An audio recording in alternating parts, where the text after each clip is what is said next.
En esta nueva actividad que LILEC, la filial de Necochea, lleva adelante, en este caso en unos instantes va a dar lectura a nuestro secretario.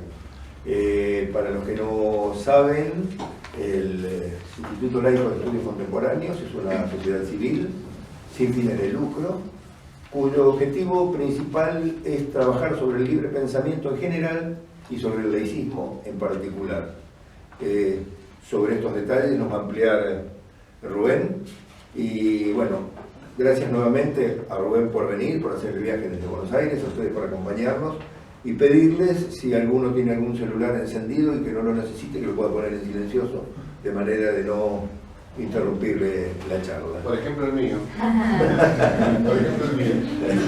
Bien. El laicismo es un concepto eminentemente político, en tanto constituye una manera de ver lo público, ¿no? De encarar lo público. José, sí. Si querés, ¿Cómo no? yo lo voy a dejar a él ahí después de la charla. Si alguien quiere hacer alguna pregunta, bueno, lo hacemos. Sí, buenas noches. Voy a dar lectura a algunos ítems del variado currículum del licenciado Rubén Ayam. Él es un licenciado en Ciencias Políticas, obtuvo la licenciatura en Ciencia Política con orientación en Administración y Políticas Públicas. Es especialista en Administración Financiera y Sistemas de Control del Sector Público Nacional. Tiene una maestría en Estudios Estratégicos, magíster en Estudios Estratégicos en el año 2004. En el sector público se desempeñó en el Ministerio de Educación de la Nación, en la Secretaría de Programación y Evaluación Educativa, en la Dirección Nacional de Gestión de Programas y Proyectos y en el proyecto Nueva Escuela Argentina para el siglo XXI. Luego también ha trabajado en el Ministerio de Educación de la Nación, Secretaría de Programación y Evaluación Educativa, todo referente a temas educativos nacionales. Y actualmente también ha estado trabajando en el gobierno de la Ciudad de Buenos Aires y se destaca fundamentalmente, ya en este último periodo, miembro de la planta del gobierno de la Ciudad de Buenos Aires, en el Ministerio de Justicia y Seguridad y la Dirección Técnica, General Técnica, Administrativa y Legal de Cava. Hay muchas cosas más para decir, pero vamos a dejar que el licenciado haga su conferencia, así que los dejo con él. Querido Rubén. Gracias. Bueno, ciudadanas, ciudadanos, buenas noches a todos. Siempre es muy estimulante viajar y encontrar un grupo de personas que un sábado a la noche cada uno de ustedes tendrá su familia, sus ocupaciones, sus momentos de recreación y venir a escuchar una conferencia, pero sí algunas reflexiones. No nos preocupa el número porque nosotros sabemos que cuestiones como el laicismo, el libre pensamiento no van a ser nunca discursos de grandes barricadas, sino que trabajan en los márgenes de los individuos, ¿no? Cuando nosotros logramos cambiar, cuando transformamos nuestro prejuicio, dejamos que esa partícula inexpugnable que es un prejuicio se rompa para empezar a pensar las cosas desde otra frecuencia, ya hemos logrado ganar una batalla. Entonces, ante todo, quiero agradecer a la filial local, a LILEC Necochea y a su presidente en particular, el ciudadano Jorge Constantino, y también a la Universidad Nacional de Centro, a la Unidad de Enseñanza Universitaria Quequén, que auspicia esta conferencia. Básicamente, si bien querido Jorge nos ha introducido brevemente sobre la problemática del LILEC, me gustaría decirles que el LILEC es una asociación civil sin fines de lucro, formada en el año 2010 por un grupo de de ciudadanos interesados en la cuestión del libre pensamiento del laicismo en la Argentina. No es una temática muy difundida. Básicamente sus dos ejes son el laicismo y la secularización. Ya vamos a hablar de qué es secularización. Y es una entidad que tiene diferentes filiales en el interior del país y a su vez tiene vínculos regionales e internacionales con otras federaciones e instituciones que tratan estas mismas problemáticas. Entre ellas el ILEC es miembro fundador e integrante de la Federación de Institutos Laicos de América y a su vez es miembro observador de la Asociación Internacional de Libre Pensamiento, que tiene su sede en París. Cuando me propusieron venir acá a dar esta charla, la veníamos preparando hace un tiempo, y se da en el contexto de dos conmemoraciones que para nosotros, los laicistas y los militantes de libre pensamiento, son muy importantes. La primera, bueno, es muy común en nuestro país, hace pocos días se ha cumplido un nuevo aniversario del fallecimiento de Domingo Faustino Sarmiento, exactamente el 128 aniversario del fallecimiento, y a su vez los 20 de septiembre se conmemora en todo el mundo el Día del Libre Pensamiento. Entonces, esta charla, hacerla en este contexto, nos pareció más que apropiado. Y nos parece muy apropiado, al menos a mí me parece muy apropiado, hacer hincapié en estas dos conmemoraciones. Sarmiento, por un lado, lo que significa,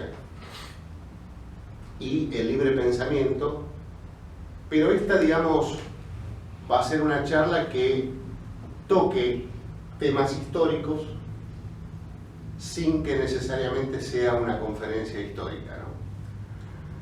¿Y por qué pienso que es importante recurrir a la historia para analizar estos temas?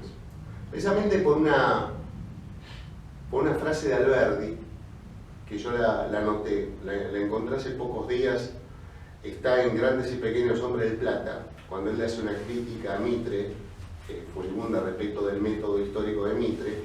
Ustedes saben que el general Mitre fue un general que nunca ganó una sola batalla, ganó una sola y se enteró 24 horas más tarde que había ganado, pero digamos se dedicó gran parte de su vida a crear lo que nosotros conocemos como la historia argentina y la historiografía argentina. Entonces, en esa discusión Alberdi le escribe algo muy interesante, que dice: la historia no es un simple catecismo de moral, una simple galería de modelos edificantes. Es una ciencia que explica el porqué de los hechos desgraciados y el cómo se podrían prevenir y reemplazar por otros más felices. Entre el pasado y el presente hay una filiación tan estrecha que juzgar el pasado no es otra cosa que ocuparse del presente. Si así no fuera, la historia no tendría interés ni objeto. Entonces, utilizando la historia como metáfora, vamos a tratar de desilvanar algunos hechos contemporáneos y algunas problemáticas contemporáneas. Respecto al primer tópico, Sarmiento. En el imaginario colectivo, digamos, Sarmiento es el educador por excelencia. Hay un himno a Sarmiento que paradojalmente, digamos, hace un culto a la personalidad. Desde el año 2008, el himno a Sarmiento en la ciudad de Buenos Aires es obligatoria su ejecución durante todos los actos escolares, ¿no? No sé qué pensaría Sarmiento de un himno que lo realza de tal manera, pero en ese himno a Sarmiento dice: grande entre los grandes, padre del aula, Sarmiento inmortal. A mí me parece interesante, ojo, lo digo desde el convencimiento, yo cada vez que escucho esa canción me emociona, voy, acompaño a mi hijo a la escuela y escuchar, no sé, será por la poética o será por la composición musical, pero me emociona. Lo cierto es que llegó el momento también de desacralizar a Sarmiento. Un libre pensador no se detiene ni sacraliza nada, digamos. Y hay que desacralizar a Sarmiento y ponerlo como a otros grandes hombres de nuestra historia en la dimensión, en el lugar y en la justicia que su actuación pública mereció. ¿Por qué hay que hacerlo? Porque creo que Sarmiento es una representación simbólica de un proyecto nacional mucho más amplio y extendido en el tiempo. El proyecto del siglo XIX, que está directamente vinculado al desarrollo de los enfoques laicos en el país. En realidad el proyecto educativo de Sarmiento fue un proyecto original de la generación del 37 y fue un proyecto luego retomado por lo que se llamó la generación del 80.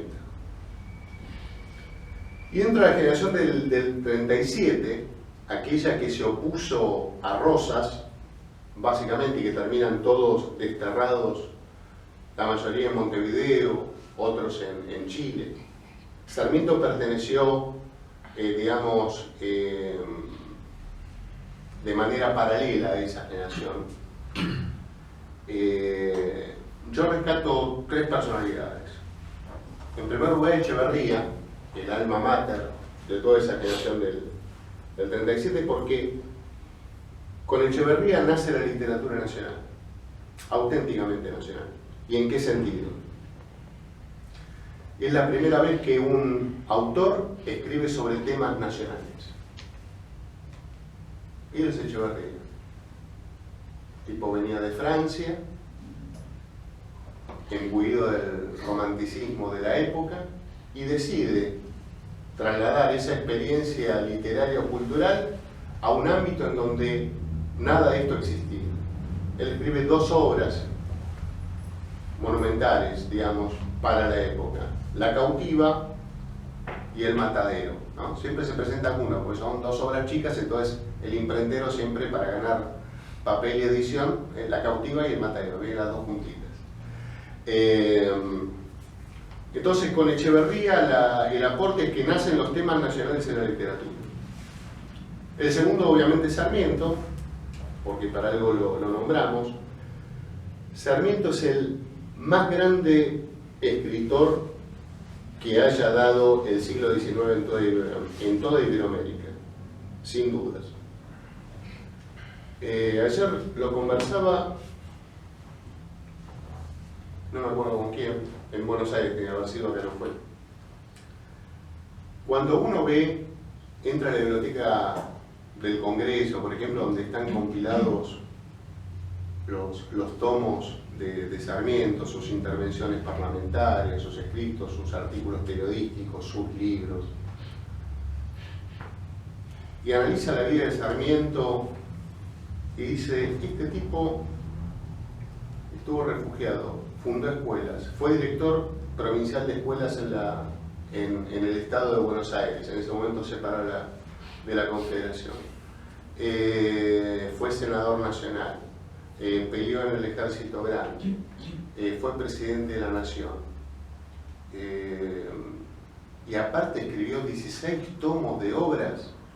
Pero ¿cuándo pudo haber hecho eso? Es decir, Sarmiento fue un gigante, sin lugar a dudas, un gigante de las letras y de la política nacional.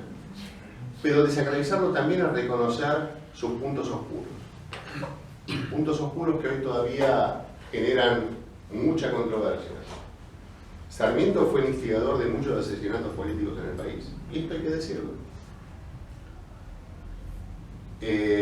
Sarmiento aplaudió de la prensa el asesinato de Nazario Benavides, gobernador de San Juan. Y Nazario Benavides fue aquel que le había salvado la vida porque le permitió y lo acompañó hasta la frontera para que Sarmiento huya a Chile. Y esto es verdad. ¿Y esto le quita mérito a Sarmiento? No, se puede decir ambas cosas. Una persona apasionada, con sus puntos oscuros, y también con un gran talento para la literatura y una gran visión del país. Y el tercero de esta generación del 37, que es importante para empezar a pensar cómo se construyó este país, es Alberdi. Con Alberdi nace la filosofía política nacional. hasta Alberdi no existía filosofía política que encarara temas nacionales. Y otro gigante también. Un gran ausente, porque recuerdan ustedes que Alberdi vivió más años en el extranjero, básicamente en Francia, que en el Río de la Plata. Pero la obra de Alberdi es monumental. Y es increíble, yo soy politólogo, egresado de la Universidad de Buenos Aires, y es increíble que no haya una cátedra de pensamiento nacional dedicada a estos titanes. Básicamente Alberdi. No se ve Alberdi. Y no solamente fue el autor de nuestra Constitución, que no lo fue, él fue autor de un proyecto de Constitución que no fue el que finalmente se aprobó, pero obviamente los constituyentes del 53 discutieron ese nuevo país sobre la base de las ideas filosóficas de Alberdi. Y no se ve en ninguna materia de la carrera un apartado destinado a ver este titán. Entonces, cuando hablamos del proyecto educativo sarmientino, en realidad nos estamos refiriendo a un proyecto de educación de toda una generación. De toda una generación. Cuando la Argentina comienza a consolidarse, consolidar la autoridad política de su Estado Nacional hacia 1880, hay una generación que rescata todo este ideario. Ya para entonces Sarmiento había sido presidente, estaba en sus últimos años de vida, Alberdi regresa momentáneamente a la Argentina, Echeverría ya había fallecido 30 años atrás, y hay una generación que retoma la cuestión educativa, el gran proyecto educativo que generalizamos y le ponemos el nombre de sarmientino, ¿no?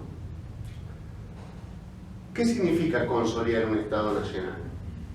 ¿Qué estaba pasando en 1880 para que el Estado asumiera una función que hasta entonces no le era propia?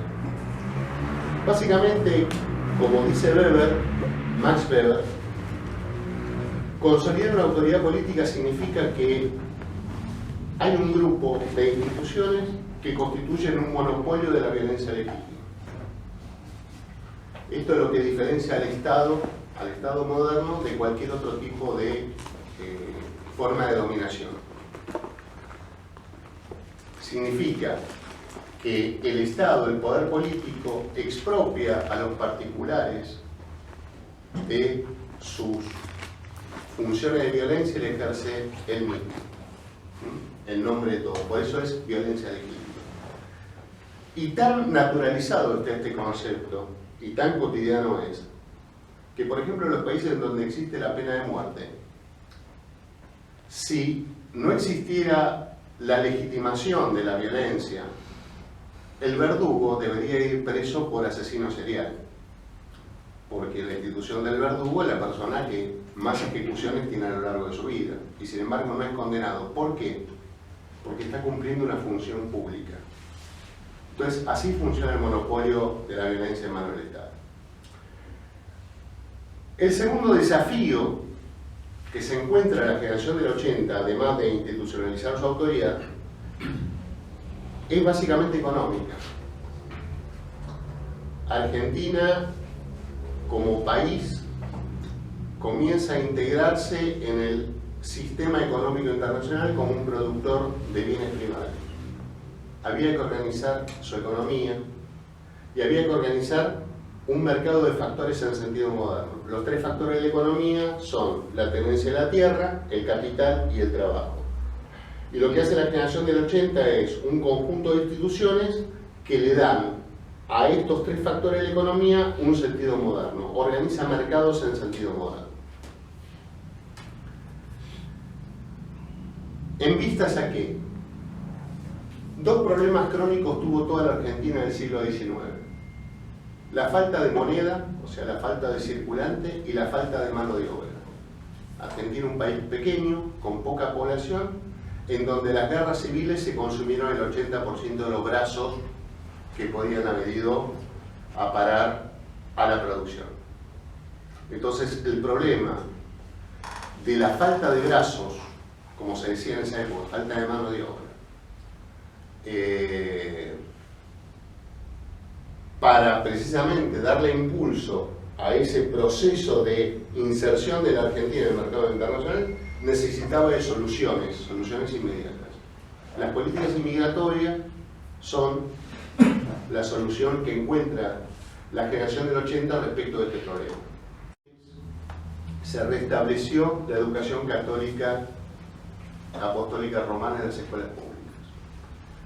Leyes después validadas por el primer gobierno peronista en el Congreso, o sea, se transformaron esos decretos ley de facto en leyes.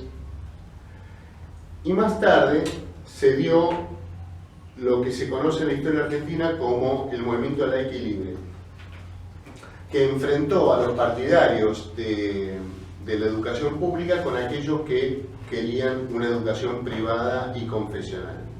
Es el momento en donde nacen, obviamente, el gobierno de Frondizi falló a favor de la corriente libre y nacieron las escuelas y las universidades confesionales que hoy conocemos, la Universidad Católica, la Universidad de Salvador. Entonces, en términos de laicismo y de secularización, no solamente es un proceso que ha quedado trunco en la Argentina, sino que es un proceso que ha tenido retrocesos importantes.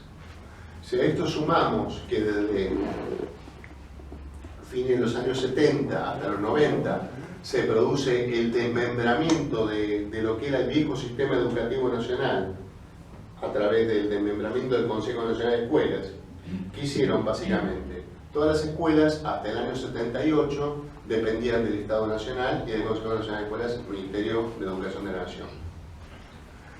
La dictadura militar comenzó transfiriéndole a las provincias las escuelas primarias y de nivel inicial de cada jurisdicción y se desentendió del problema. En los 90, con la Ley Federal de Educación y un poquito antes con la Ley de Descentralización, se terminó de transferir el resto: escuelas secundarias, escuelas técnicas e institutos de profesorado. O sea que desde el año 94 a la fecha, hace 22 años, no existe un sistema nacional de educación unificado, sino que existen 24 sistemas que tratan de convivir como pueden entre ellos. Obviamente con sus asimetrías, ¿no? Las asimetrías básicamente ¿cuáles son? Bueno, que hay provincias ricas y hay provincias pobres.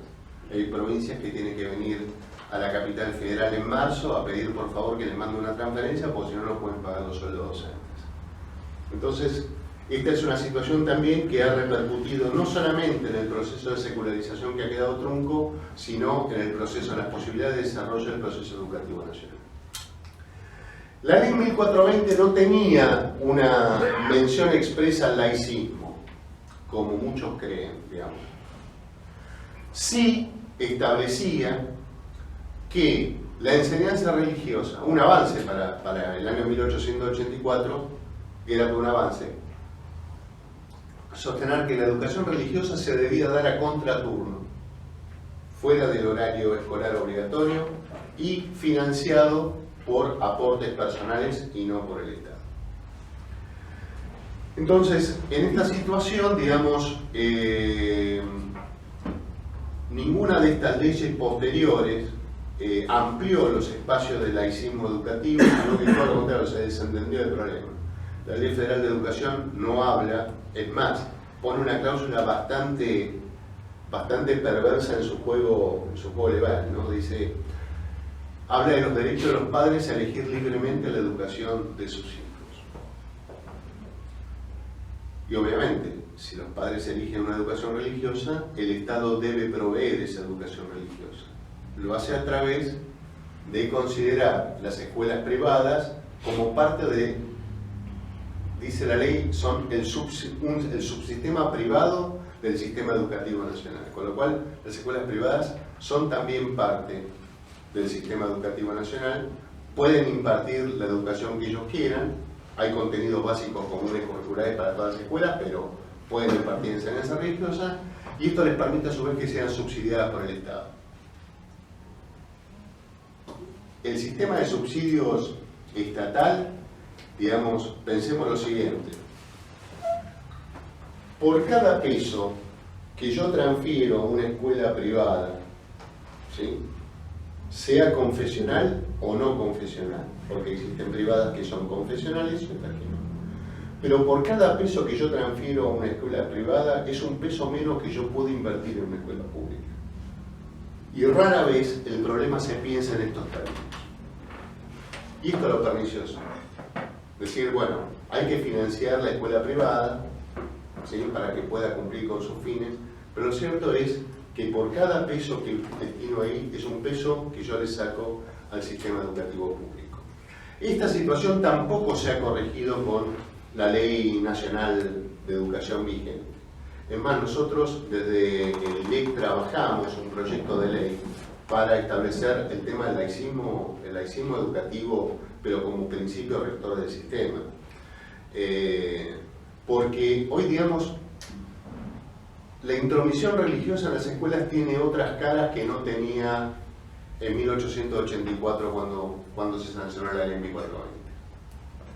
Entre ellas, por ejemplo, que en la provincia de Mendoza los chicos tienen como festividad obligatoria la de la Virgen del Valle. ¿Es la Virgen del Valle? No, en Salta no, en Mendoza. O la Virgen de Cuyo, la que es la patrona del Ejército de los Andes. Entonces, está bien, no hay enseñanza religiosa en las escuelas, pero los chicos están obligados a ir a la festividad de la Virgen. En Salta ya es directamente la educación religiosa de cuño católico en las escuelas públicas. Los otros días lo escuchaba al gobernador Urtubey desentendiéndose de una manera brillante del problema, ¿no? Diciendo, bueno, en un programa de televisión decían, pero hay enseñanza religiosa en las escuelas. Dice, lo que pasa es que yo pertenezco a una provincia, yo pertenezco, ¿no? O sea, como si él estuviera fuera del problema. Yo pertenezco a una provincia en donde el 95% de la población es católica y yo no puedo ir en contra de eso. En vez de decir que en realidad muchas veces el Estado, que era lo que estamos hablando con Jorge hoy, muchas veces el Estado tiene que ir en contra de lo que la ciudadanía piensa, porque sostener un proyecto político es diferente a seguir la corriente de la opinión pública. Por ejemplo, el mejor ejemplo es la sanción de la ley 1420. Esto significó el rompimiento de relaciones diplomáticas entre el Estado y el Vaticano, entre el gobierno de Roca y el Estado del Vaticano. ¿Y qué hizo Roca? Seguramente, si Roca hubiera preguntado si querían recibir educación religiosa, la mayoría de la gente hubiera dicho que sí. Pero el Estado, en su proyecto político, dijo, no, esta es una función que debe desarrollar el Estado y se las expropió la Iglesia, cueste lo que le cueste. No porque el 95% de la población comulga determinado credo lo sigo sosteniendo. Otro caso paradigmático en este sentido es la ley de matrimonio igualitario. ¿Qué hubiera sucedido si el proyecto de ley de matrimonio igualitario hubiera sido sometido a un plebiscito? Hubiera perdido 80-20. Sin embargo, el Estado decidió avanzar con eso, porque consideró que era una forma de restituir derechos. Y lo hizo sin importar la opinión pública. Y lo cierto es que nadie se ha muerto, o sea, la ley ya tiene una vigencia de casi 5 o 6 años, nadie se ha muerto, no han cambiado demasiado las preferencias sexuales. Es más, el problema ahora de muchos matrimonios consumados con la nueva ley es que se quieren divorciar, digamos. O sea, ha pasado el furor, ¿no? Nos hubieran preguntado antes a quienes habíamos cometido ese tropelero, o sea, les hubiéramos dicho que no lo hicieran. Pero bueno, a esto me refiero. Muchas veces el Estado debe legislar en contra de lo que la opinión pública sostiene. Y esto es el arte de gobernar en realidad. No estar siempre en la corriente de lo que la gente piensa. Importa lo que la gente va a pensar mañana, no lo que piensa ahora. Porque si un gobierno solamente se manifestara públicamente en función de lo que la gente piensa hoy, y seguramente los afroamericanos en los Estados Unidos seguirían yendo en colectivos separados, ¿no? O en Sudáfrica. Esto nos lleva al concepto de ciudadanía, que el concepto de ciudadanía es un concepto político, es el reconocimiento por parte de la autoridad política de que hay personas que son titulares de derechos, no solo civiles, sino derechos políticos, y que se encuentran también sujetos a obligaciones políticas. frente al cambio de paradigma respecto de la ciudadanía, lo que yo les comentaba hace un ratito respecto de que el desafío de hoy es un conjunto de identidades que conviven entre sí de manera inestable y precaria, donde lo global y lo local se articulan de una manera conflictiva, ¿no? Somos en parte ciudadanos globales, estamos enterados al momento de lo que sucede en una lejanía como Siria, y nos manifestamos y nos compadecemos de los refugiados, y por el otro lado tenemos nuestra vida cotidiana y nuestra vida transcurre acá. Entonces, no solamente es un espacio conflictivo, la nueva ciudadanía que se plantea es un espacio conflictivo en donde las identidades chocan, también choca el concepto de lo global y lo local. Es fundamental el concepto de la educación para la tolerancia. Y esto es parte de lo que hacemos en el ILEC, o nuestras manifestaciones públicas ponen su eje ahí. Y la tolerancia, que es un concepto político, no significa para nada la aquiescencia frente a lo que no me gusta, ¿no? Alguien dice, no, porque a fulano de tal, a todos los que tienen esta condición habría que matarlos, y uno dice, no, sí, claro, sí, no, nada tiene que ver con esto. La tolerancia es un concepto político porque significa la renuncia expresa que hacemos cada uno de nosotros de dirimir de manera violenta cualquier conflicto de carácter ideológico con otra persona. Entonces, lo nuestro es renunciar a dirimir nuestras diferencias por medio del uso de la violencia física o simbólica. Por eso es que determinadas actividades del ILEC tienen que ver con cuestiones que exceden el laicismo.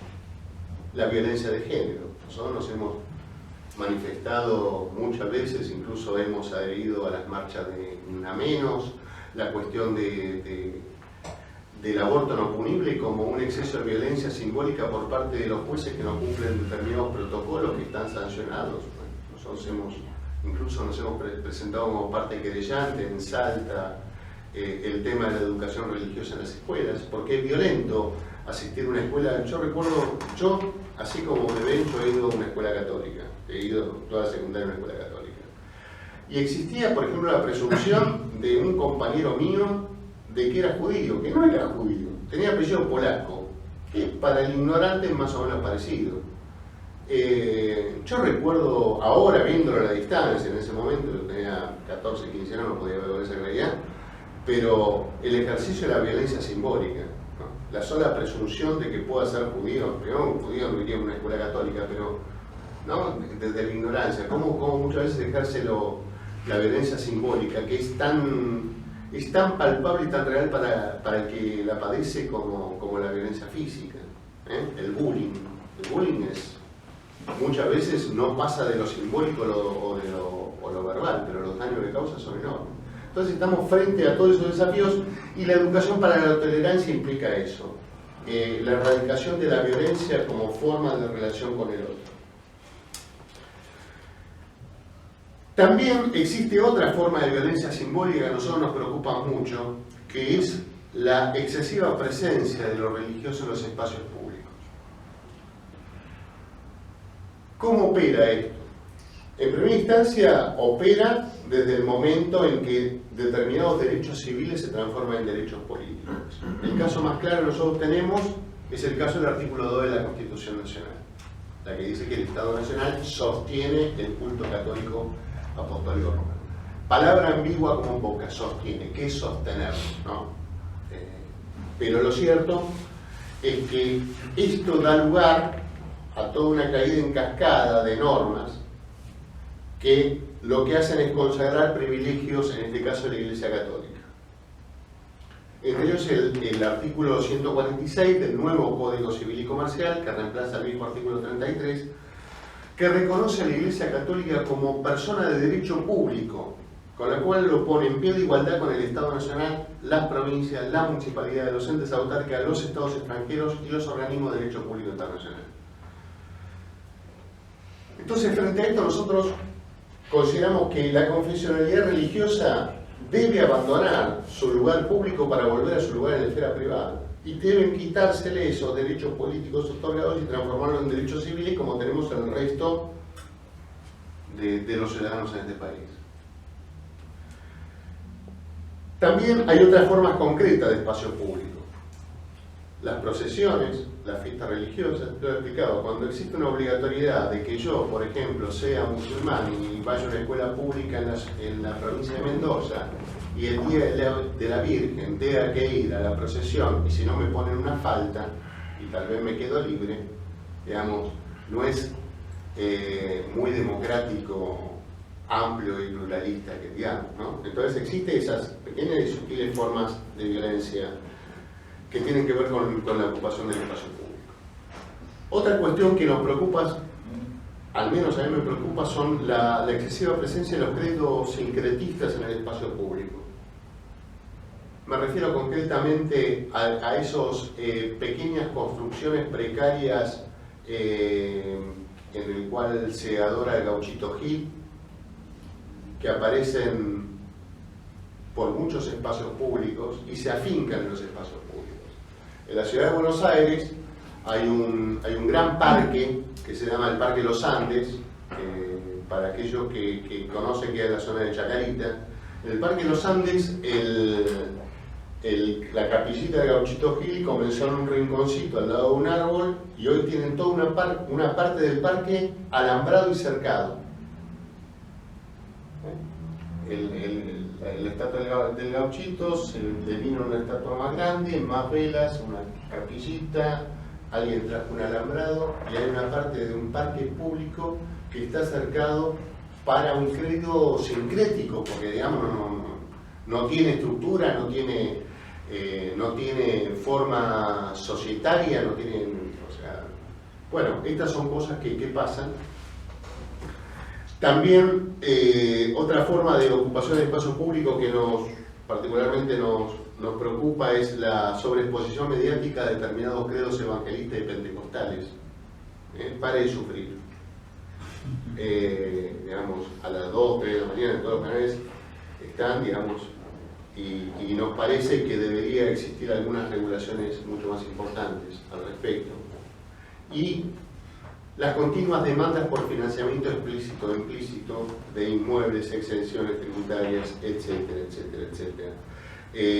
Yo el año pasado, en diciembre, participé en una audiencia pública en la legislatura de la Ciudad de Buenos Aires como presidente del ILEC, en donde se le otorgaron finalmente 30.000 metros cuadrados, o sea, 3 hectáreas en la Ciudad de Buenos Aires, en diferentes terrenos, a la Iglesia Católica Apostólica Romana.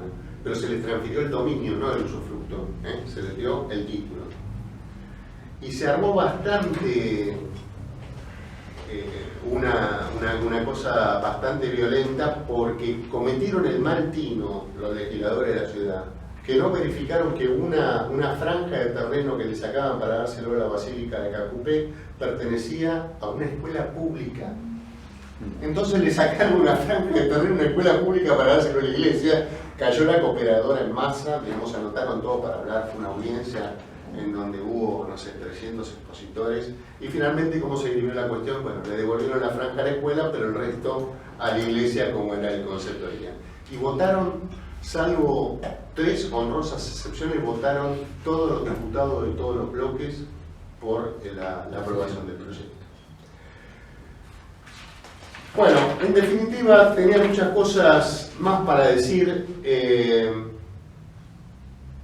No quiero aburrirlo demasiado, simplemente hacer una breve referencia al segundo aspecto de la conmemoración, que era el Día del Libre Pensamiento y por qué el Día del Libre Pensamiento es el 20 de septiembre. El 20 de septiembre de 1870, las tropas de Garibaldi, al frente del general Rafael E. Cadorna, avanzan y llegan hasta las puertas de Roma. Y llegan hasta la Porta Pía. Caían los estados papales y se unificaba Italia. Era la batalla decisiva. Entonces, el general Rafael Cadorna, que debería ser general pero bruto como cualquier persona o combatiente de esa época que había ganado sus galones combatiendo en el frente de batalla, Al parecer un auxiliar le dijo, ¿y ahora qué hacemos? Él estaba parado con toda su artillería frente a la portapía. Y lo miró y dijo, fuoco.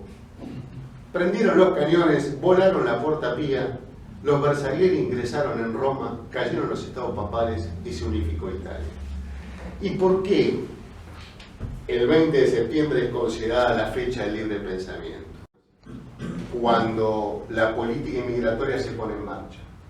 Grandes contingentes vienen del otro lado del mar, de diferentes nacionalidades, credos, fisonomías, y el Estado Nacional se encuentra ante una nueva amenaza.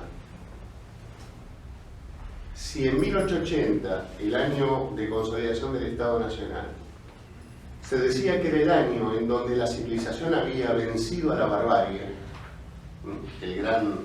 la gran dicotomía sarmientina de civilización y barbarie, con la inmigración llegaba una nueva barbarie.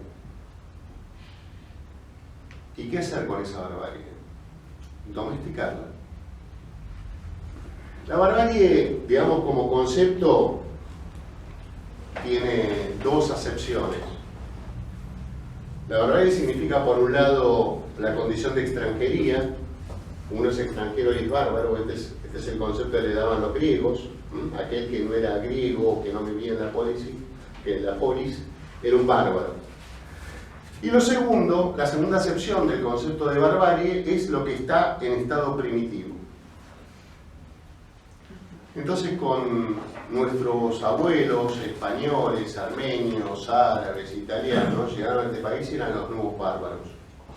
Y presentaban una amenaza a la situación de la República hacia 1880, entre 1880 y 1914, que son las grandes oleadas inmigratorias que se producen.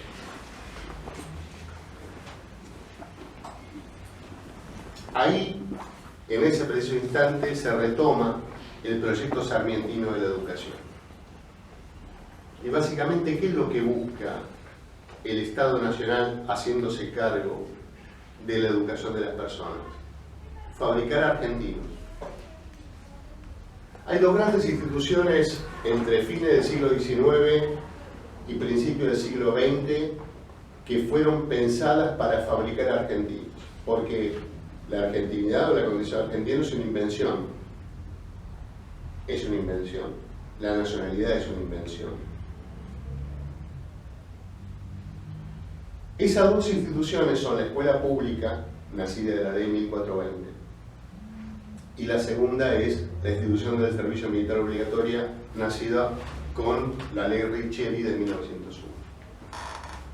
¿Cuál es el objetivo que el Estado busca a través de estas dos instituciones?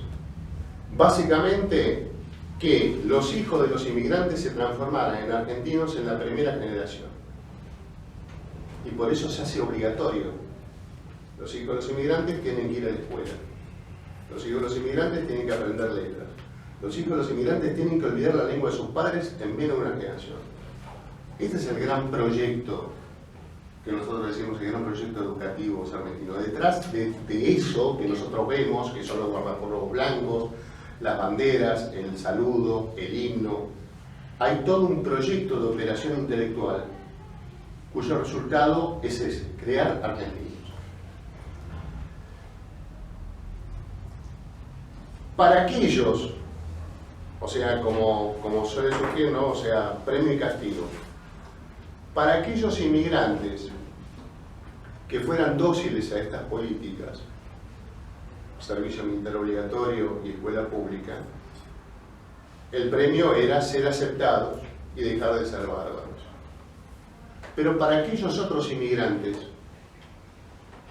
que no aceptaban estas condiciones o tenían ideas políticas un poquito más revoltosas, existían otros mecanismos. La ley de residencia, por ejemplo. La ley de residencia fue un proyecto del diputado Miguel Cané, el famoso autor de Juvenilia. Él crea un mecanismo legal por el cual el Estado Nacional podía expulsar a cualquier inmigrante por considerarlo indeseable en cualquier momento. Esta fue la ley Cané. Con lo cual, digamos, por ejemplo, pensemos en refugiado anarquista italiano que venía acá huyendo de su tierra porque en su tierra tenía pedido de captura. El Estado agarraba, lo metía en un barco y lo volvía a mandar a Italia. Entonces, así funcionaba la ley Canet. Y no piensen que estamos hablando de cosas antiguas. La ley Canet tuvo vigencia hasta 1959. Se derogó recién en 1959. O sea, algunos, yo por poquito no nací, pero algunos ya habíamos nacido ahí y bueno, y la ley Canet seguía vigente. Entonces, bueno, la gran dicotomía que nos sigue atravesando como sociedad ha variado poco respecto de la dicotomía de civilización y barbarie que planteó Sarmiento. Precisamente porque el concepto de civilización y el concepto de barbarie son conceptos que se renuevan constantemente. En un primer momento, cuando Sarmiento escribe Facundo en 1845, el bárbaro era el gaucho montonero. Ese era el concepto del bárbaro que había que destruir. Cuando el gaucho fue vencido finalmente por la elocuencia de los Mauser a repetición, de los Remington a repetición, apareció otro bárbaro que era el indígena. Entonces esa campaña al desierto, que fue una campaña pero no al desierto, porque ahí vivía gente, digamos, permitió la incorporación de 15.000 leguas cuadradas a la frontera agropecuaria de este país. Y domesticado el indio, también dejó de ser el bárbaro. Entonces había que buscar otro bárbaro. Los bárbaros después llegaron por la planchada de los barcos. Venían de Italia, venían del sur de Italia básicamente, venían de La Coruña, venían de esos lugares tan lejanos. Y fueron los nuevos bárbaros, que hablaban un lenguaje que ni se les entendía. Hasta que escuela pública mediante, servicio militar obligatorio mediante, los domesticamos y dejaron de ser los bárbaros. Pero después aparecieron otros, los migrantes internos, los cabecitas negras que venían de las provincias a buscar suerte en las pequeñas industrias que se iban afincando en el conurbano, y esos fueron los nuevos bárbaros. Y hoy tenemos bárbaros. Aparece un fenómeno de una nueva inmigración hace 30 años, compuesta básicamente por nuevos migrantes latinoamericanos de países fronterizos y también asiáticos. Pensemos estos datos brevemente para ver la dimensión de lo que estamos hablando. Desde 1869, fecha del primer censo nacional que se hizo durante la presidencia de Sarmiento precisamente, hasta el 2010, la fecha del último censo, la población argentina creció 21 veces. No es un número espectacular, pero tampoco es un pequeño número, ¿no? Argentina tiene una tasa de crecimiento demográfico bastante estancada, entre el 3, el 4% anual, y es un número interesante, 21 veces desde el primer censo nacional hasta el último. Según el censo del 2010, esta nueva barbarie, y lo pongo entre comillas, ¿no? Por supuesto que, pero mucha gente piensa que es una nueva barbarie frente a la cual algo hay que hacer. Esta nueva barbarie se compone de cerca de 550.000 paraguayos, 345.000 bolivianos, 190.000 chilenos, 160.000 peruanos. Los migrantes asiáticos son apenas 16.000, son una gota en el mar. Y básicamente compuesta por chinos y surcoreanos. El problema es que, pese a su menor número, su particularidad es que son muy heterogéneos culturalmente. El chino es fácilmente identificable, entonces uno ve dos chinos juntos y dice nos invaden los chinos. No, en realidad son pocos. Son tan diferentes a nosotros. Hablan y preservan su idioma, no se les entiende.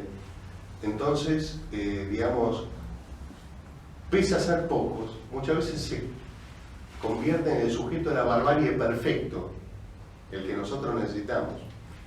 Porque la identidad nacional, para que sea eficaz, necesita un otro que esté afuera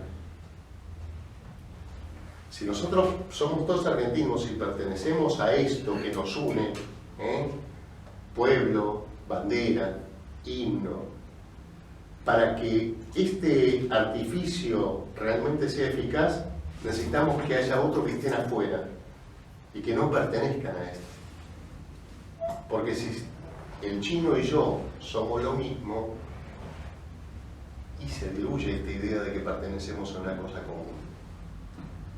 Y esto es un desafío que tienen las sociedades democráticas y la condición de ciudadanía hoy en la Argentina.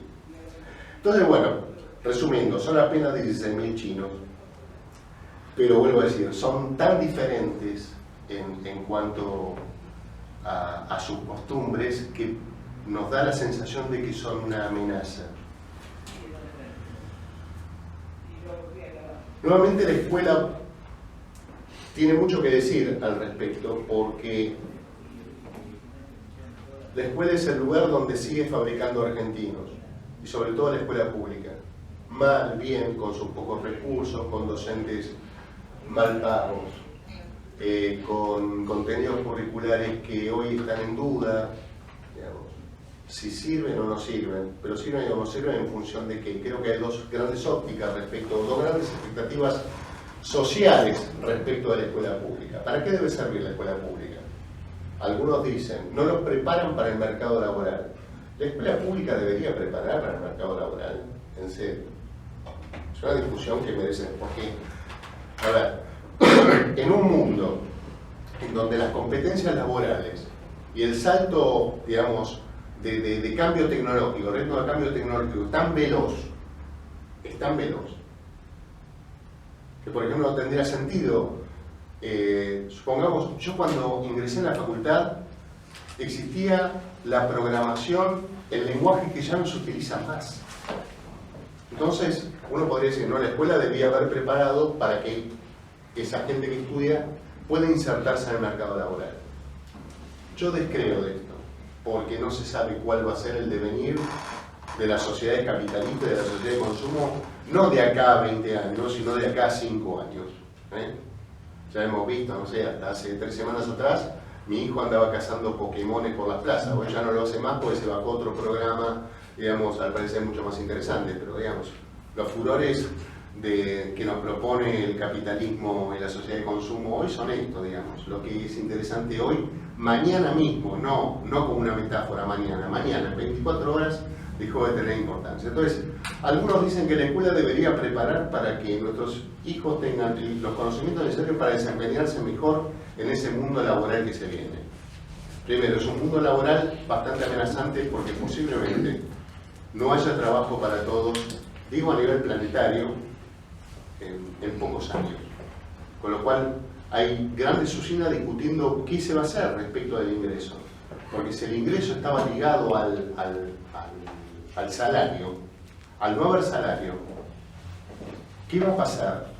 Hay que pensar otro mecanismo para que la gente tenga ingresos, porque si no, digamos, este gran motor llamado capitalismo y sociedad de consumo se detiene y no se puede tener. Entonces, por un lado están aquellos que piensan que la escuela debería preparar para tener mejores competencias laborales. Y por el otro lado, también están aquellos, entre los cuales me incluyo, yo creo que la escuela debería preparar para formar buenos ciudadanos. Pero no buenos ciudadanos en términos de cómo lo pensó la generación del 80. Hace falta otros condimentos porque los desafíos son muy grandes. En primer lugar, los desafíos son muy grandes porque ha cambiado el paradigma de la ciudadanía.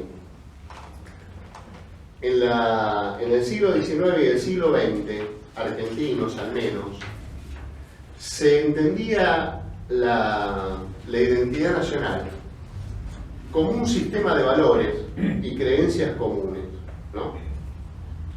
Entonces, aquellos que compartíamos nuestro apego a la bandera, al himno, éramos parte de una identidad nacional.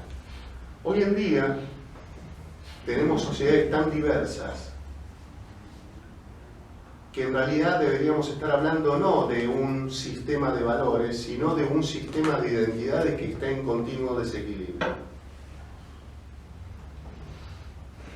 Hoy tenemos que convivir en las sociedades democráticas personas de diferente lengua, de diferente color de piel, diferente religión, diferentes preferencias sexuales, diferentes preferencias futbolísticas.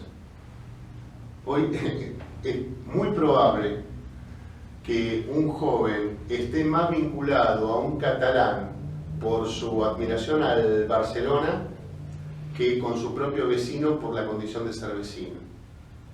Porque al vecino no lo ve en una de esas. Y él está conectado en un foro en donde comenta los goles de Messi. Bueno, el mundo cambia y las identidades se construyen desde otro lugar. Entonces, la primera pregunta, que obviamente no la voy a responder yo, y si alguien me lo puede responder en 5 minutos se lo voy a agradecer, es ¿cómo pensar la escuela pública de aquí en más, frente al desafío que tenemos? Esto es lo que no pudo pensar la generación del 80, no podemos hacerlo cargo de que no lo hayan podido pensar, no era su época. Pero lo cierto es que todos tenemos la sensación de que si hoy tuviéramos que hacer la escuela de otro modo, la institución escuela de otro modo, seguramente no la haríamos igual a cómo funciona hoy. Porque es un sistema, si se quiere, de desencantos compartidos. Los niños que van a la escuela creen que no aprenden nada y se están desencantados. Los padres están desencantados con el bajo rendimiento de sus hijos. Los docentes están desencantados con el sueldo que perciben. Los porteros están desencantados por las condiciones edilicias. O sea, es un sistema de desencanto continuo en donde nadie está conforme. Algo hay que hacer con la escuela, pero lo cierto es que es muy difícil repensar esa institución. Y es difícil repensarlo porque tengo para mí que la escuela es una institución de por sí contradictoria. Y es contradictoria por lo siguiente, porque fue pensada, ya lo hemos visto con este repaso histórico, la escuela fue pensada como una institución para conservar los valores, las actitudes, los saberes que le interesan a la élite gobernante. La escuela fue pensada para eso. Sin embargo, la escuela es el lugar en donde aparece el pensamiento crítico y alternativo, que muchas veces enfrenta el poder. Es paradójico por eso, porque es una institución pensada para conservar y preservar, y a su vez es un espacio de ruptura. Entonces, esta es la complejidad que trae hoy pensar la educación.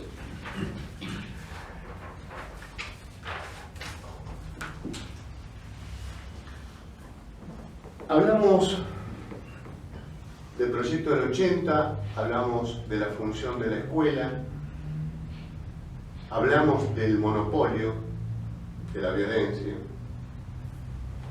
En este caso, hay otros monopolios con los cuales el Estado tuvo que hacerse cargo cuando se consolidó en 1880. Y monopolios, constitución de monopolios, que lo enfrentaron a los poderes establecidos. Entre ellos, la educación,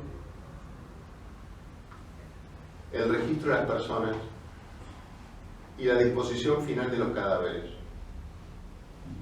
Estos 3 aspectos llevaron a los gobiernos de la generación del 80 a enfrentarse duramente con la Iglesia, porque la Iglesia quería seguir manteniendo el monopolio sobre esas 3 cuestiones: educar a los hijos, anotar a las personas y decidir quién merece ser inhumado. Este proceso, iniciado en 1880 y culminado más o menos, en realidad no culminó nunca porque es un proceso trunco, es lo que nosotros denominamos secularización. La secularización es un proceso político por el cual el Estado, el poder público, toma autonomía respecto de instituciones de la sociedad civil. Y por el otro lado, el Estado manifiesta una neutralidad absoluta en materia religiosa. Este es el concepto de secularización. Y por eso decimos que el laicismo es un concepto eminentemente político. Se trata de que el Estado vuelva a ser neutral y autónomo respecto de cualquier preferencia religiosa. Este proceso se inició con ímpetu en los años de 1884 con la sanción de la ley 1420, con la ley de registro de las personas, matrimonio de las personas, y con la ley de cementerios mucho más adelante, pero es un proceso que quedó trunco. A mediados del siglo XX, después de tantas estratagemas de la Iglesia de querer dominar el poder terrenal y la razón venció por primera vez al dogma. Entonces, con esa voladura de la portapía de Rafael Cadorna en la caída de los estados papales, digamos, los libres pensadores del mundo decimos, bueno, una vez el tiro salió para el lado de la justicia. Entonces, por eso simplemente festejamos el 20 de septiembre, que fue una fecha muy celebrada, que ahora se está retomando, pero fue muy celebrada incluso en este país hasta la década del 20, 30. Los anarquistas en los sindicatos festejaban el 20 de septiembre como una fecha tan importante como la de la fundación de esos sindicatos. Y me pareció atinado, estamos en septiembre con estas dos fechas, explicar por qué el 20 de septiembre es el Día del Libre Pensamiento. ¿Qué queremos hacer con esto del laicismo? El laicismo, empecé diciendo que no iba a ser nunca un discurso de mayorías, pero es un discurso que tenemos que tratar de propagar, pero desde esta visión. Creo que las personas de a pie, los ciudadanos de a pie de este país, deberían comprender que la injerencia religiosa en determinados aspectos les modifica la vida y que precisamente valores como la libertad, la neutralidad religiosa, son cosas que pueden mejorarle su vida. Cuando un juez por determinada creencia o un médico por determinada creencia se niega a cumplir la ley, como por ejemplo practicar un aborto no punible, y se niega por su visión religiosa, por su concepción religiosa, a no cumplir en ese caso con la ley, está condenando a una mujer a una calamidad. Nos ha pasado a nosotros en Salta con la doctora Gaspar, que ha iniciado una causa por mal desempeño del juez Soria. Nosotros nos presentamos como querellantes. El juez Soria simplemente se dedicó a dilatar la cuestión. Dijo, voy a estudiar el caso. Se trataba de una adolescente débil mental, violada por su padrastro, que embarazada, y el juez Soria se tomó más de 12 semanas para emitir el fallo. Ya no pudiendo practicarse el aborto, el juez dijo, no sé qué estamos tratando porque ya no se puede abortar. Nosotros iniciamos la querella, fue a un jury de enjuiciamiento, salvó las papas ahí nomás, digamos, creo que eran 9 votos, 5 se pronunciaron por la continuidad del juez y 4 por su destitución. Entonces, a lo que voy es, discursos como el laicismo, el libre pensamiento, tenemos que transformarlos en hechos cotidianos, puede cambiarle la vida a muchas personas. En este país, por ejemplo, se producen alimentos para 400 millones de personas en el mundo. Que la gente que se muera de hambre es un problema moral. ¿Y por qué yo tengo que obligar o por qué tengo que darle, por desidia, por negligencia del Estado, que esa persona que no tiene recursos vaya a comer lo que le da Cáritas o vaya a vestirse por lo que le da Cáritas? Y aparte tienen que agradecerlo, digamos. Son muchas las cosas que se pueden trabajar. Yo particularmente soy partidario de las democracias radicalizadas, ¿no? A mí me gusta que la libertad, los grandes valores de la libertad, la igualdad, sirvan para mejorarnos la vida todos los días un poquito más. Para que cada uno de nosotros pueda construir su propio concepto de lo justo, lo bello y lo bueno. Yo creo en ese tipo de democracias radicalizadas en donde cada uno también sea un ser autónomo y responsable de su propia vida, en donde para mí la libertad es la antítesis de la necesidad. Donde existe una necesidad no hay libertad. Ya lo decía Rousseau en el Contrato Social. Dice, las mejores democracias funcionan en países en donde un hombre no es lo suficientemente rico como para comprar la voluntad de otros hombres y uno tampoco es lo suficientemente pobre como para verse obligado a vender su voluntad a otro. Excelente frase de Rousseau escrita hace 250 años. Y me gustaría terminar esta charla con ustedes, antes de escucharnos ustedes. Esta frase que para mí me guía, que es, precisamente hablamos de Rousseau, y no nos olvidemos de su primer traductor al español, que fue Mariano Moreno, ¿no? En esa frase brillante que aparece en el prólogo del Contrato Social de Rousseau, que dice, si los pueblos no se ilustran, si no se vulgarizan sus derechos, si cada hombre no conoce lo que vale, lo que puede y lo que se le debe, nuevas ilusiones sucederán a las antiguas, y luego de vacilar algún tiempo entre mil incertidumbres, será nuestro destino mudar de tiranos sin destruir la tiranía. Gracias.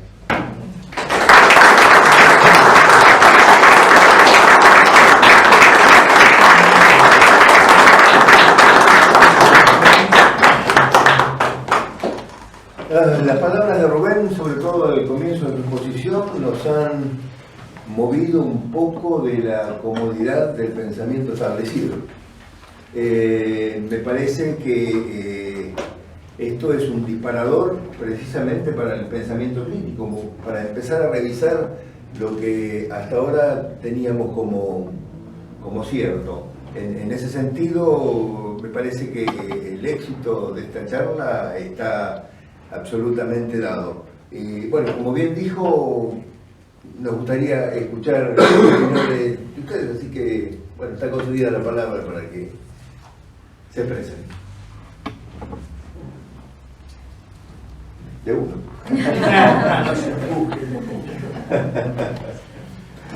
Yo no es una opinión porque me parece que las opiniones, no vamos a armar un debate de opiniones, me parece que nada. Pero sí me quedó entre las tantas cosas que me llamaron la atención. Me interesa establecer la diferencia, si la hay o no la hay, cuál es y hasta qué punto, entre lo que es una escuela pública y una escuela privada y de gestión privada. Porque al mencionar que un peso que se destina a una escuela privada, por decirlo en algún término, ¿no?, se pierde a la escuela pública, quisiera saber si es lo mismo de gestión privada que la privada, en su concepto da lo mismo, es lo mismo. Le explico brevemente. La Ley Federal de Educación estableció por primera vez en la legislación esta cuestión de que existe un sistema educativo nacional compuesto por dos subsistemas. Un sistema de educación pública, de gestión pública, y un sistema de gestión privada. Ahora bien, ¿dónde veo que funciona la trampa? La trampa es esta.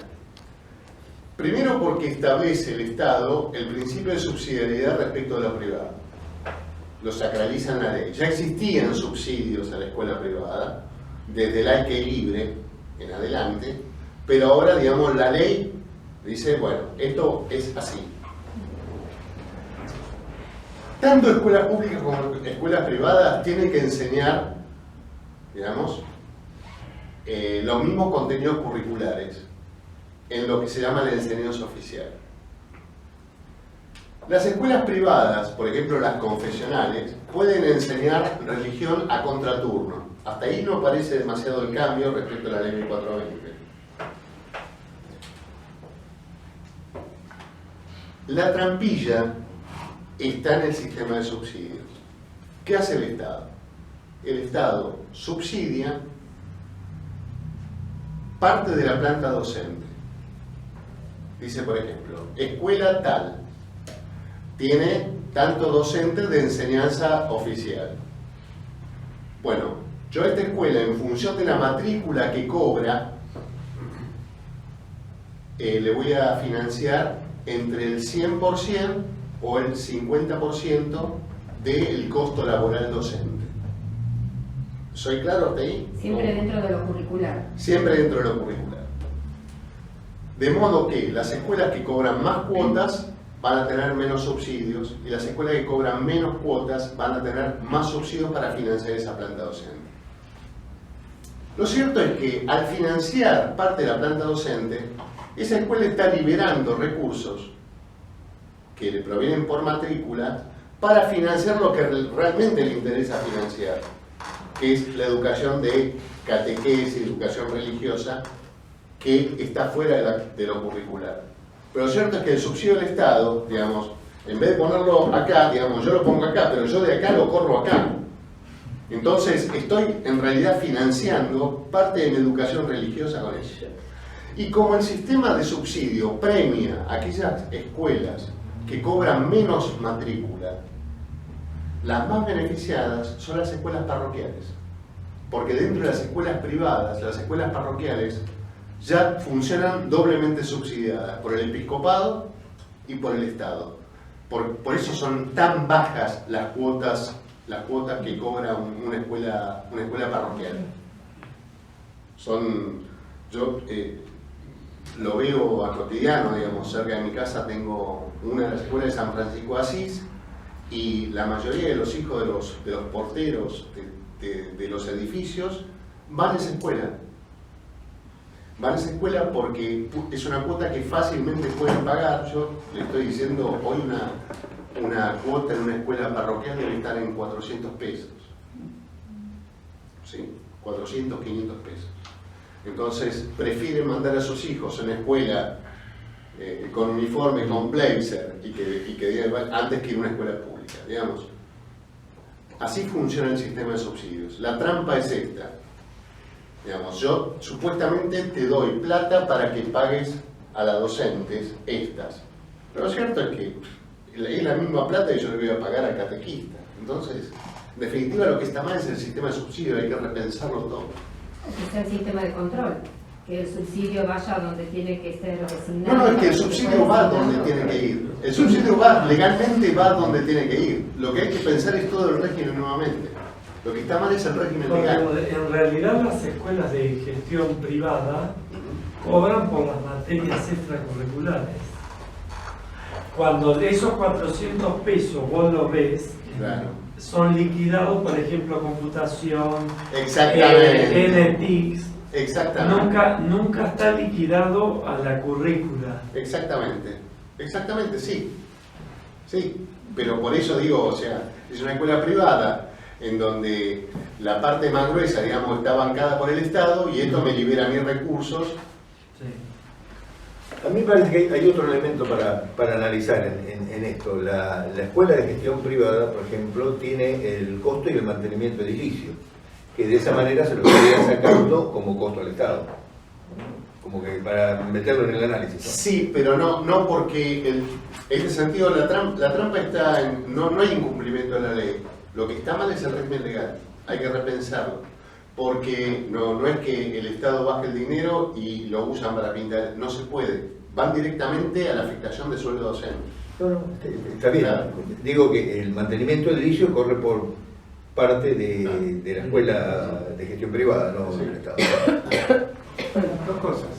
Supongo que la idea que va de acá es, supongamos que sea una escuela privada no confesional. Sí. Para el Estado, acá yo pago el gas, el techo, el edificio, todo, la pintura, y acá le pago a la maestra y ellos que pongan el edificio, los baños, la limpieza. Como Estado me estoy ahorrando plata. Otra cosa que, para buscarle un colorado, a ver si bueno, hablamos si la escuela tenía que educar para el trabajo o para la ciudadanía. O para ser un buen ciudadano. Uh-huh. Sí, yo fui a escuela pública, mis hijos también. Yo fui a la escuela industrial y ahí nos educaban para el trabajo. Sí. No aprendí nada, pero me refiero a que no trabajo con las manos. O tratar de sacar buenos ciudadanos. A mí me parece que se pueden hacer las dos cosas, pero yendo al caso me plantea esto. O sea, a mí no me gustaría que la iglesia le enseñe a hacer a mis hijos, ninguna iglesia, no estoy hablando de la iglesia católica porque parece que hablamos de iglesia y solamente existe la católica. A mí no me gustaría que la iglesia eduque a mis hijos con respecto a lo que es la moral. Pero en un país como este, que la palabra Estado termina siendo el gobierno de turno, tampoco estoy seguro que yo quiero que el Estado tenga derecho a enseñarle ética a mis hijos. A mí me parece que me corresponde a mí. A mí no me gustaría que el Estado dé no sé, formación sobre el aborto. Tampoco me gustaría que lo hiciera la Iglesia Católica. Yo creo que sí se pueden formar buenos ciudadanos y se les puede insertar en el trabajo. Y teniendo hijos que están en temas de computadoras y que en la secundaria y en la universidad, sí, las cosas cambian rápido, pero el background, lo que queda, sirve. Me parece que es una falsa antinomia. Lo que quiero dejar en claro es que no estoy seguro de que haya estado en los términos que usted lo está diciendo para educar a mis hijos. Si hubiera una política de Estado, a través de todos los gobiernos, para eso aceptaría que el Estado le enseñe moral a mis hijos. En este país no estoy tan seguro. Sí, se puede discutir. Lo que pasa es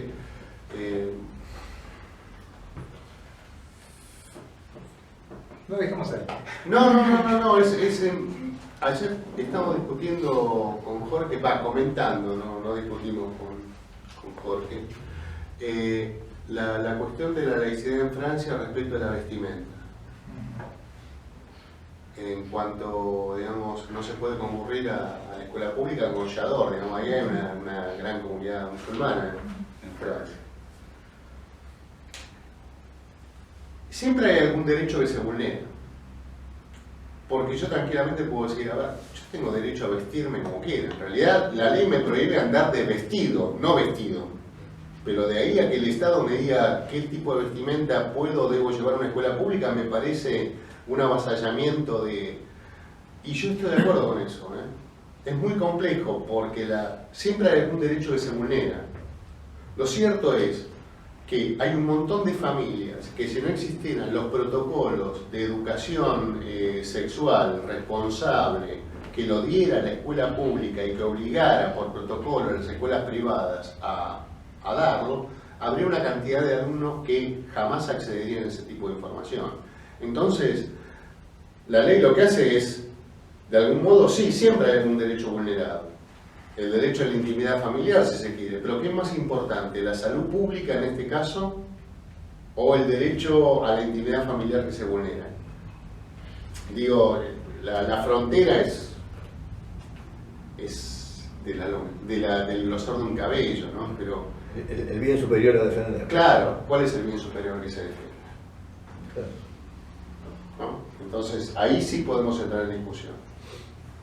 Lo cierto es que sancionada como una ley, y bueno, es de cumplimiento obligatorio para todos, porque digamos, si ponemos en juicio, si vamos a cumplir también solamente las leyes que nos convienen como individuos, digamos, no hay sociedad posible, ¿no? Entonces, pero es cierto, pues es un debate de fondo, porque si a mí no me interesa, supongamos que se para un padre y diga, a mí la verdad no me interesa, o yo soy mormón, y tengo una concepción de la salud reproductiva muy diferente y no quiero que en la escuela, bueno, es atendible.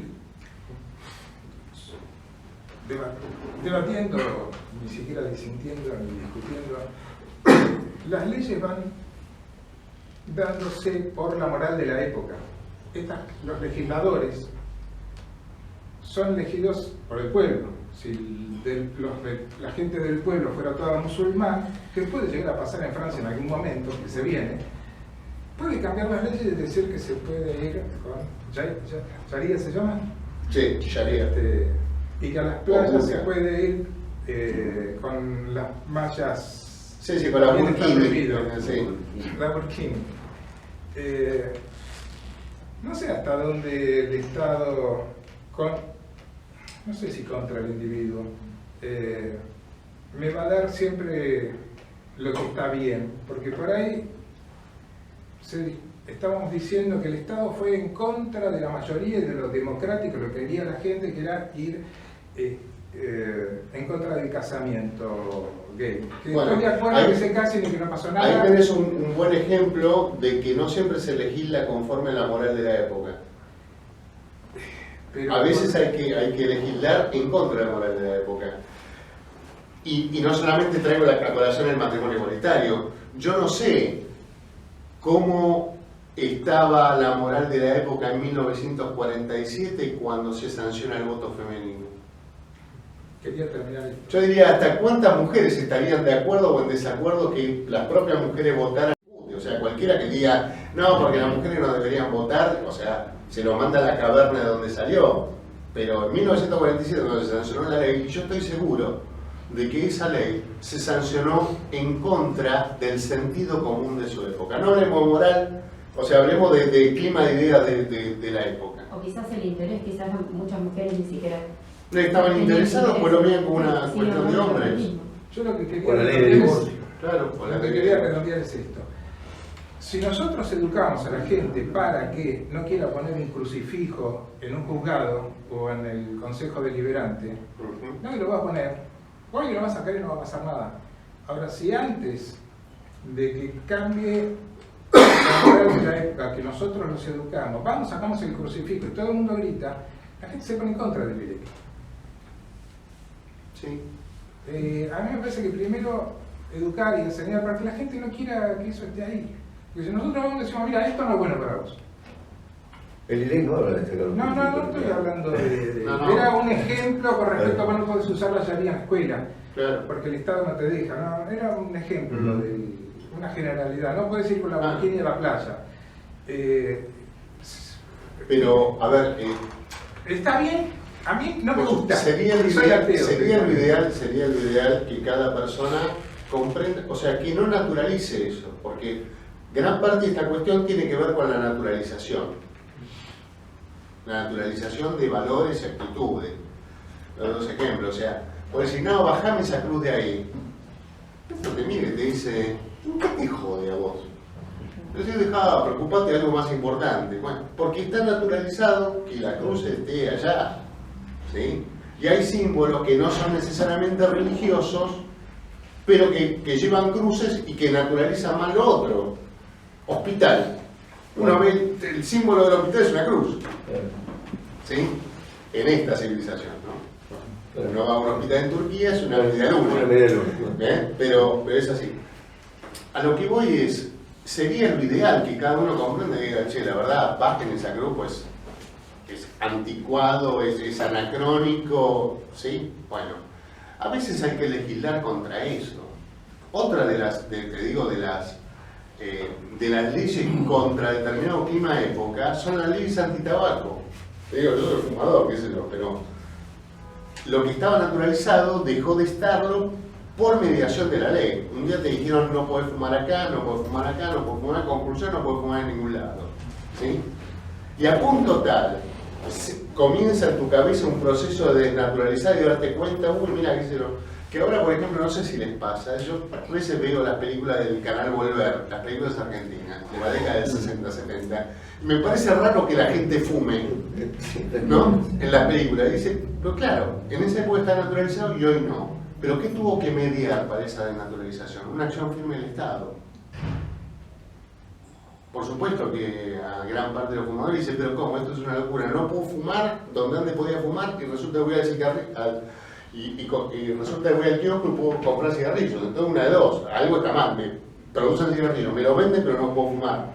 Entonces, pero para eso intervino la ley. Y está bien, digamos.